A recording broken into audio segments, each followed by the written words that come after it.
Hi Yogesh, how are you? Hello. मैं ठीक हूँ, कैसे? आप कैसे हो? मैं एकदम ठीक हूँ।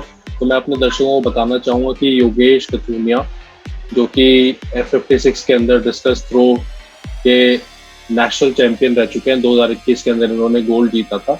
और जब जिस साल इनका डेब्यू हुआ था 2019 के अंदर वर्ल्ड पैरा एथलेटिक्स के अंदर, डेब्यू के अंदर ही इन्होंने ब्रॉन्ज भी मारा था। तो मैं चाहता था कि मेरे दर्शक जो हैं वो योगेश से मिले, इससे पहले कि वो पैरालंपिक्स के लिए टोक्यो टोक्यो की उड़ान भर ले।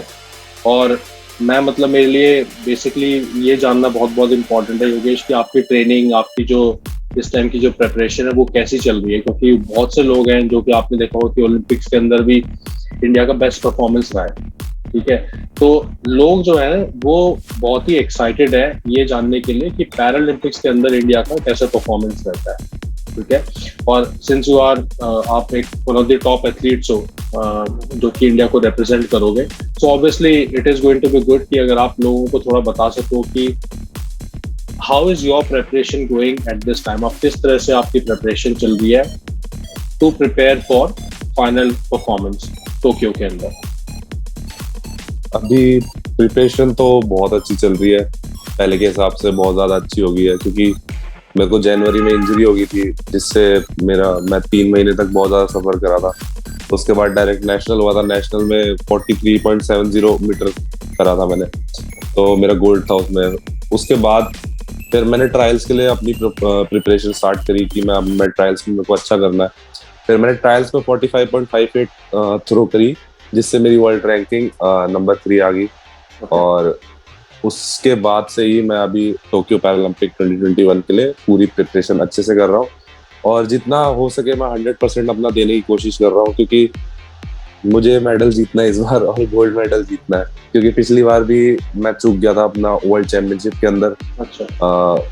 ब्रॉन्ज मेडल था। लेकिन इस बार का मतलब तैयारी है कि मैं अपना बेस्ट करूंगा, जितना बेस्ट हो सकेगा।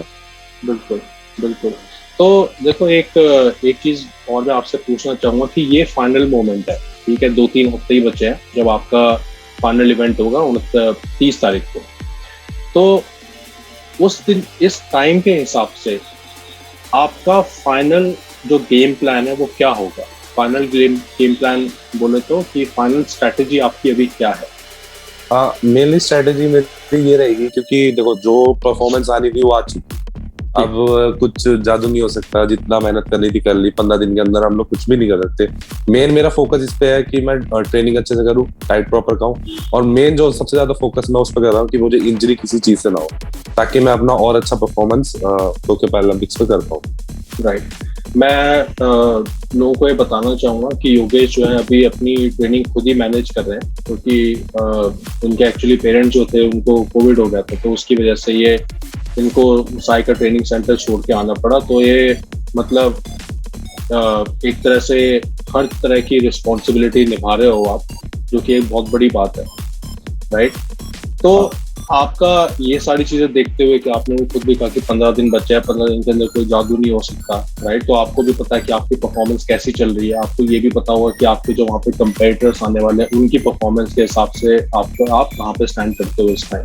तो आप कुछ मतलब इस चीज में बताना चाहोगे कि आप कैसा कंपटीशन एक्सपेक्ट कर रहे हो टोक्यो के अंदर? कंपटीशन तो देखो, टोक्यो है तो सब लोग अपना 100% दे के आते हैं। बहुत बहुत साल से मेहनत करते हैं, 4 साल वेट करना पड़ता है खिलाड़ी को जी। पैरा ओलंपिक्स के लिए। और मेनली मेरा फोकस, जो मेरा मेन कॉम्पिटिटर्स है वो 2 कंट्री से बिलोंग करते हैं। एक ईरान से, एक ब्राजील से। ब्राजील जो खुद वर्ल्ड रिकॉर्ड होल्डर है, हम्म। और उसका 46.68 का वर्ल्ड रिकॉर्ड है। तो लगभग मेरा वही टारगेट था कि मैं उसको ब्रेक कर पाऊँ। लेकिन अभी थोड़ा सा पीछे चल रहा हूँ मैं। लेकिन कोई नहीं, अगर मैं वहाँ अच्छा हो जाए, कुछ नहीं पता कि वहां पर क्या हो सकता है। तो मेरा मतलब फुल फोकस रहेगा कि मैं अपना बेस्ट करूँ। और उनके हिसाब, मैं अभी अपने हिसाब से मतलब नंबर 3 तो चल रहा हूँ, अगर मेरी जी। परफॉर्मेंस में अगर देख रहा हूँ तो ट्रायल के बाद जी। से। जी। बिल्कुल। बिल्कुल। अच्छा, एक चीज आपको पता ही होगी कि अ, इस बार इंडिया का हिस्टोरिकली सबसे बड़ा कंटिंजेंट जा रहा है, 54 लोगों का। तो ऑब्वियसली जितने ज्यादा रिप्रेजेंटेशन होता है उतने ही चांसेस बढ़ जाते हैं सक्सेस के। तो आपके हिसाब से इस बारी इंडिया के क्या चांसेस है मेडल के?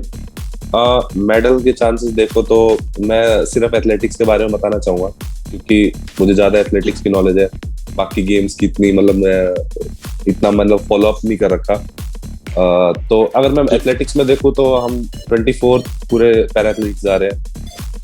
तो लगभग मैं मान के चल रहा हूँ कि 10 से 12 मेडल आएंगे हमारे इंडिया के एथलेटिक्स जिस हिसाब के। हाँ, जिस हिसाब से उन सबकी रैंकिंग चल रही है वो टॉप 3 में चल रहे हैं। और टॉप 3 में जेवलिन वाले बहुत सारे प्लेयर्स हैं इंडिया में से, तो जेवलिन में तो पूरा अच्छा करेंगे। और हाई जंप में भी काफी सारे प्लेयर जो क्वालिफाई है 42 कैटेगरी में, और 44 में भी, 46 में भी।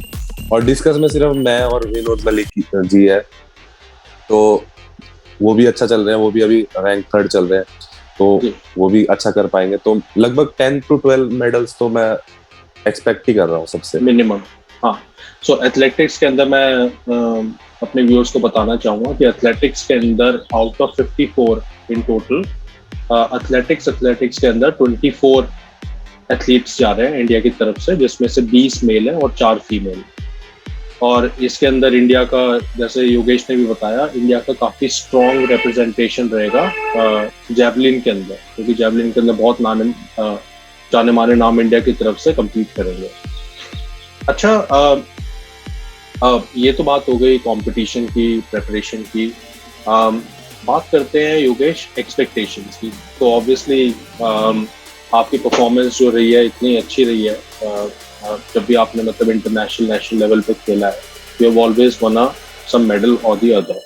तो लोगों को ऑब्वियसली आपसे बहुत एक्सपेक्टेशन है, दूसरे एथलीट से बहुत एक्सपेक्टेशन है, लेकिन आपको लोगों से क्या एक्सपेक्टेशन, आपको भारतवासियों से क्या एक्सपेक्टेशंस है?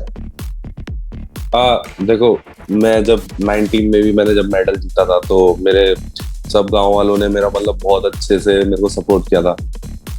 तब गांव वालों ने सपोर्ट करा था, तो मैं इस बार क्या है, ये पैरालंपिक्स है तो पूरे वर्ल्ड वाइड लोग, सब लोग, पूरे इंडिया की नजर इस बार मैं देख रहा हूँ ओलंपिक्स पे भी। जिस हिसाब से कंपेयर किया जाए 90 वर्ल्ड कप से, उसका 1983 वर्ल्ड कप से पूरा कंपैरिजन करा गया है ओलंपिक्स का इस बार का।